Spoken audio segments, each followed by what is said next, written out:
Hello all, welcome back to our channel. నిన్న నేను చేసిన పనికి నాకు ఒక సామెత గుర్తొచ్చింది. అదేంటంటే, రేట్ తక్కువ అని గుడ్డిదాన్ని తీసుకొచ్చుకుంటే కుండలన్నీ పగలగొట్టేసిందంట. అలా ఉంది ఈరోజు నేను చేసిన పని. ఇన్స్టాగ్రామ్ చూస్తుంటే సింపుల్ మైసూర్ పాక్ రెసిపీ కనిపించింది. ఏదో సింపుల్గా ఉంది కదా, తొందరగా కూడా అయిపోద్దిలే అని ట్రై చేశా. ఒకసారి మీకు కూడా చూపిద్దామని వీడియో షూట్ చేశాను. ఎలాగో చూపిస్తాను రండి. స్టవ్ ఆన్ చేసుకొని ఒక మందపాటి ప్యాన్ పెట్టుకొని 1 కప్ షుగర్, 2 కప్స్ వాటర్ వేసుకొని తీగపాకం చూపిస్తున్న విధంగా తీగపాకం రావాలి.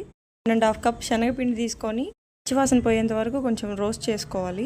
దాంట్లోనే 1.5 కప్ ఆయిల్ వేసి లమ్స్ లేకుండా కలుపుకోవాలి. దాన్ని నెక్స్ట్ ఈ పాకంలో కలిపేయడమే.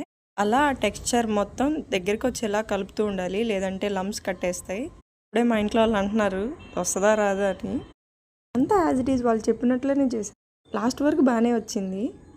బాక్స్లో ట్రాన్స్ఫర్ చేసిన తర్వాత అది తిరిగి ఉల్టా చేస్తే రాలేదు, ఇట్లా వచ్చింది. కానీ ఏదేమైనా టేస్ట్ మాత్రం బాగుంది.